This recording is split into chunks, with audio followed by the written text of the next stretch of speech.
Retour des vraies voix avec Philippe Billiger, Caroline Pilastre et Jean Dorido.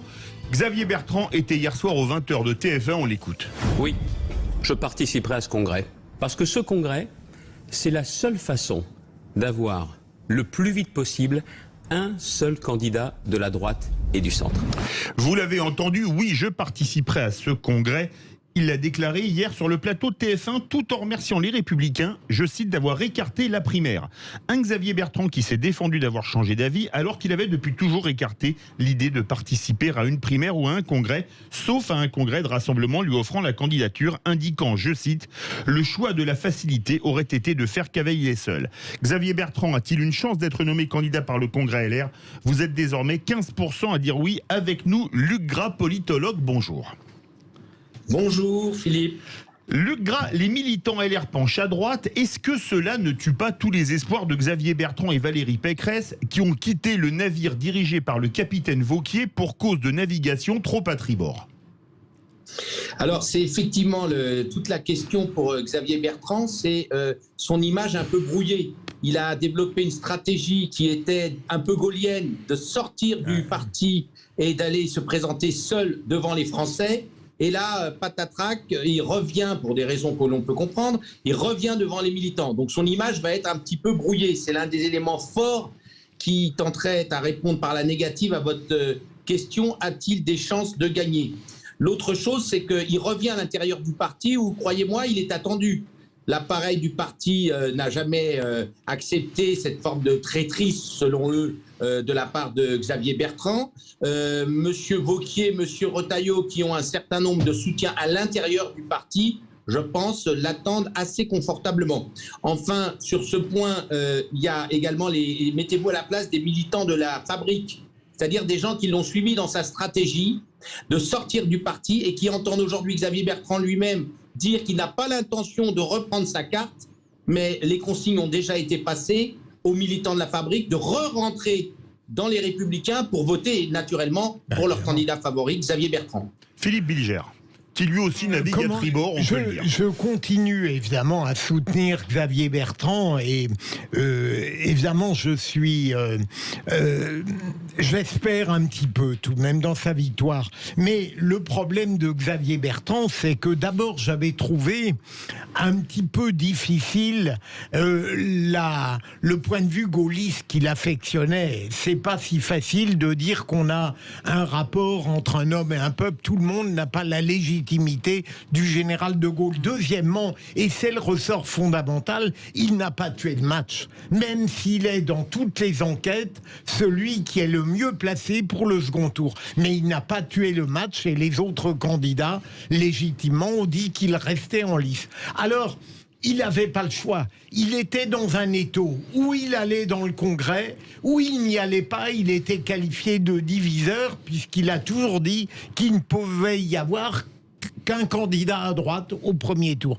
Alors j'espère que Luc, qui est en général lucide, n'a pas totalement raison en l'occurrence. Ça va être difficile pour lui. Il a des objections à contredire. Il a expliqué sa démarche, notamment lorsqu'il a quitté le parti à cause de Vauquier. Mais je crois qu'il n'est pas complètement impossible qu'il y parvienne si les militants ont du flair, de l'intuition et surtout ont envie de la victoire. Luc Gras, alors je vous donne la parole, mais quand il a dit que vous étiez lucide, il avait un petit sourire.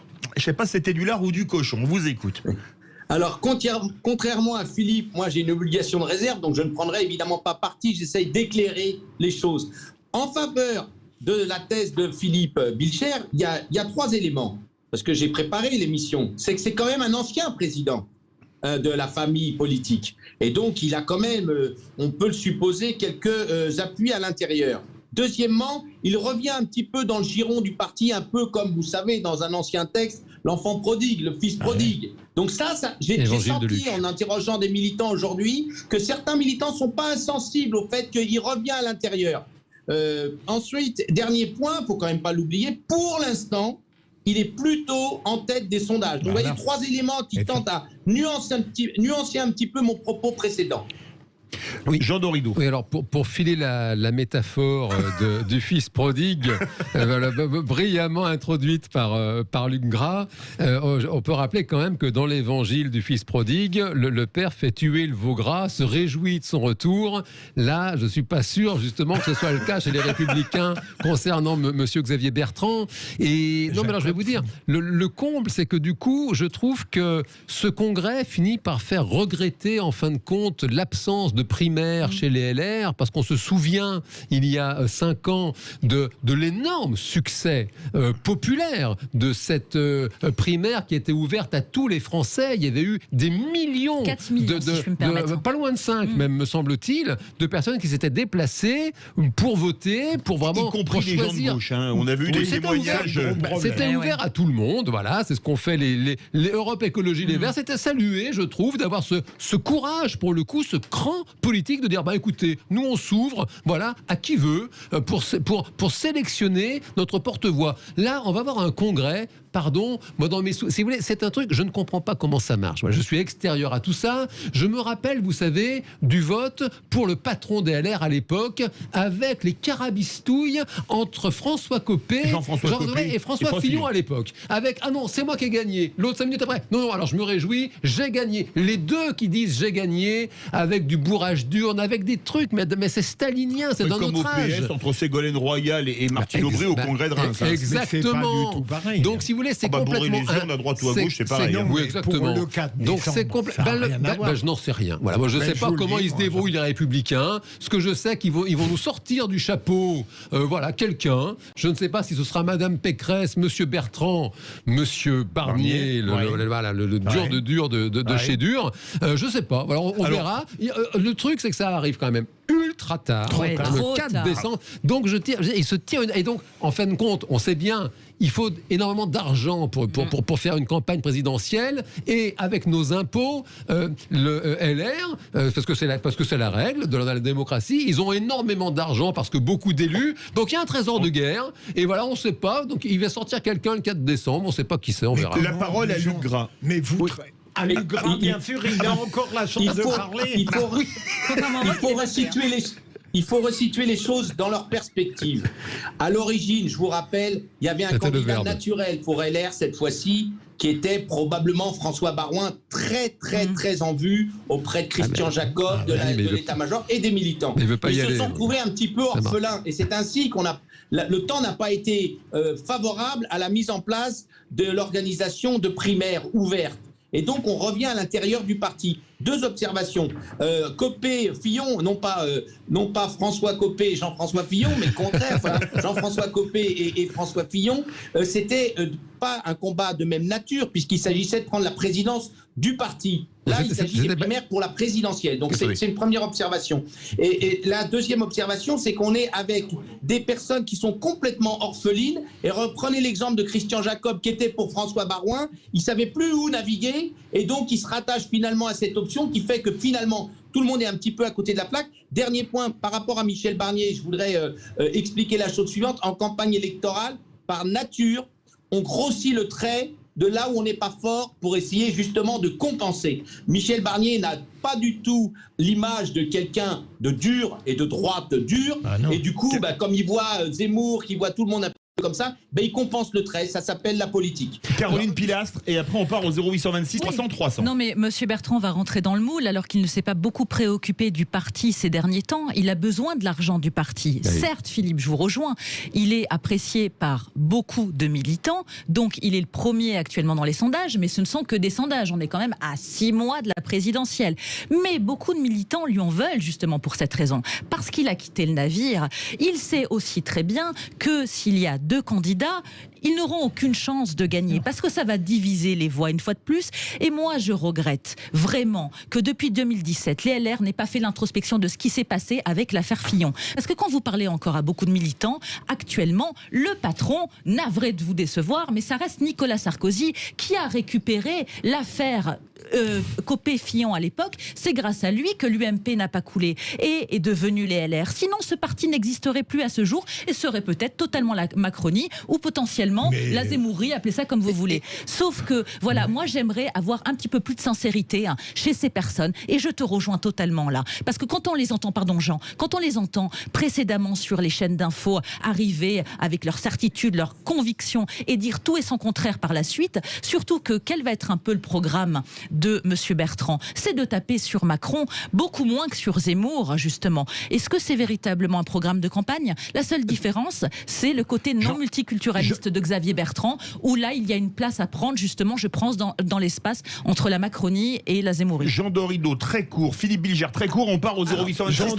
Très court pour vous dire la bonne ambiance qu'il y a à droite et chez les anciens de droite par rapport à ce qu'a dit monsieur Lugras. Il nous parle de Christian Jacob. J'ai entendu une journaliste à la télévision, une journaliste vraiment très sérieuse, décrire en off que quand Édouard Philippe jouait au football, quand il était Premier ministre avec les gens de Bercy, quand il mettait un grand shoot dans le ballon, il disait tiens, ça c'est pour la tête de Christian Jacob. Bonne ambiance, vous voyez. Oui, Christian Jacob a été catastrophique, il faut le dire. Voilà, bonne ambiance, mais Caroline Quellais subit hommage à Nicolas Sarkozy. Étonnamment, il aurait sauvé les LR. Du temps de l'UMP, l'affaire Copé-Fillon. Simplement, il a été battu en 2012, il a été battu à la primaire. Vous n'allez pas enfler le narcissisme du personnage. Pardon, c'est le dernier président de droite quand même qui s'est fait élire. Oui, jusqu'à preuve du contraire, on attend le prochain. C'est drôle comme la droite adore les présidents qui l'ont fait battre. On part dans une très belle ville, la ville de Bordeaux. Bonsoir Marc, qui nous appelle au 0826 300 300. Alors pour vous, est-ce que Xavier Bertrand a une chance? Alors pour les auditeurs de Sud Radio, pour le moment, ils ne sont que 14,4% à dire qu'il a une chance. Écoutez, alors c'est vraiment à titre personnel, je pense qu'effectivement il a une chance, je pense que c'est le seul qui soit véritablement présidentiable. La question que je me pose, c'est véritablement l'acceptation du Congrès, c'est pas par grandeur d'âme. Donc qu'est-ce qui a été négocié? Qu'est-ce qui se passe? Qu'est-ce qui se passe en ce moment en réalité? C'est ça la question que je me pose. Vous voulez dire qu'est-ce qui se négocie, on va dire, dans les arrière-cuisines? En clair, je vous décris. Absolument. J'imagine pas. C'est pas par grandeur d'âme qu'il a accepté ce Congrès, alors qu'au départ il s'y opposait. Il s'opposait aux primaires, mais bon, le Congrès finalement, c'est à peu près. Ça revient un petit peu à faire des primaires non ouvertes, quelque part. Oui, le Congrès, il n'y a que les militants qui votent. Mais alors, je vous coupe. On peut adhérer et on peut, jusqu'à 15 jours avant le scrutin, et on peut voter. Donc, on peut supputer qu'il va y avoir beaucoup d'adhésions. 20 €. Si on peut supputer qu'il va y avoir beaucoup d'adhésions, Marc. On voit que c'est la droite. Pour voter. Moi, franchement, je ne serais pas étonné que ce soit lui qui sorte le grand gagnant du Congrès, en fait. On va faire. Vous voulez poser une question? J'ai une question pour Marc. Bonsoir Marc. Je vous entends dire que d'après vous, monsieur Bertrand est le seul qui soit vraiment présidentiable, qui ait la stature, si je comprends bien. Comment ça se fait, par exemple? Je serais curieux de votre opinion sur madame Pécresse. Écoutez, franchement, j'ai du mal à imaginer qu'il y ait une majorité qui puisse se ranger derrière Mme Pécresse. Elle est certainement très très bien, elle a certainement de grandes qualités, mais je ne la vois pas comme l'élément rassembleur, si vous voulez. Mais ça encore, c'est des canaliers personnels. Alors, Marc, restez avec nous à faire réagir notre politologue Luc Gras. Qu'est-ce que vous pensez de ce que dit Marc, qui dit que pour lui, il est le seul présidentiable chez les candidats déclarés de LR, parce qu'il peut y en avoir d'autres, pourquoi pas, et que pour lui, qu'il aurait une chance de s'imposer?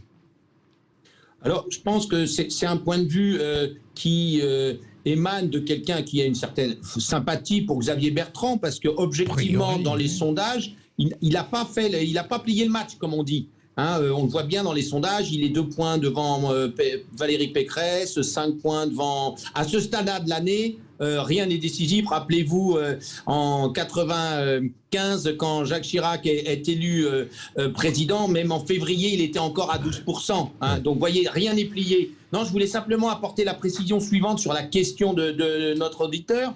Il dit qu'il y a dû avoir quelque chose par derrière. Il y a des choses objectives, comme le disait Caroline tout à l'heure. Il y a l'argent déjà. Il y a 8 millions qui sont prêts à s'investir derrière le candidat qui sera investi par LR. Donc ça, c'est pas rien. C'est pas la fabrique qui a cette somme d'argent. Deuxième point, il y a aussi les élus. Il ne faut pas oublier que Xavier Bertrand est soutenu par un certain nombre d'élus, notamment de députés sortants, et ils n'ont pas du tout envie de s'embarquer dans une démarche où il y aurait 2 candidats de droite, parce que 49 jours plus tard, il y a les investitures, et sans l'investiture LR, on sait bien qu'un certain nombre d'entre eux ne seraient pas réélus.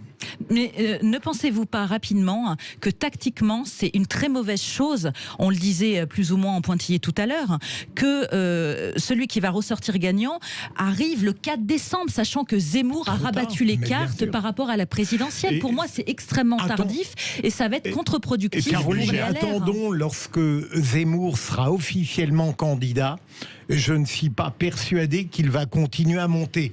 Mais Luc, il me semble que vous oubliez le principal sondage qui est décisif. C'est celui qui dit que Xavier Bertrand est à peu près le seul capable de battre nettement Emmanuel Macron au second tour.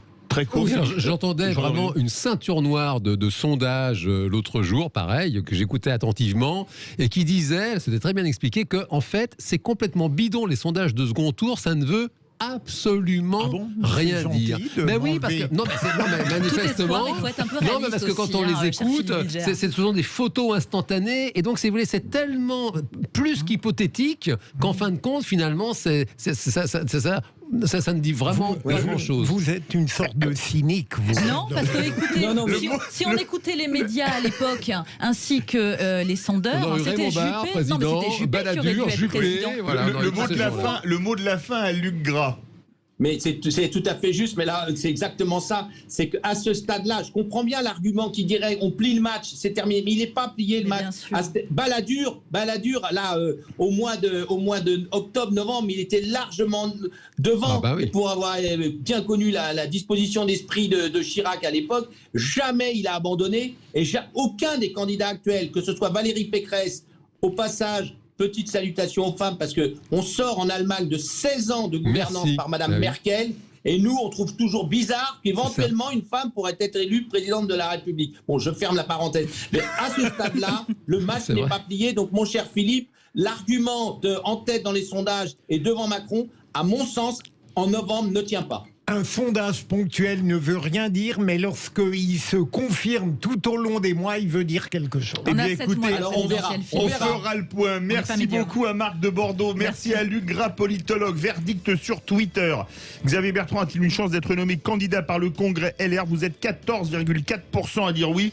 Ça vous dirait la chronique présidentielle de Philippe Rossi, les amis? Il est candidat, non. Vous allez lui demander. À Sud Radio, ouais.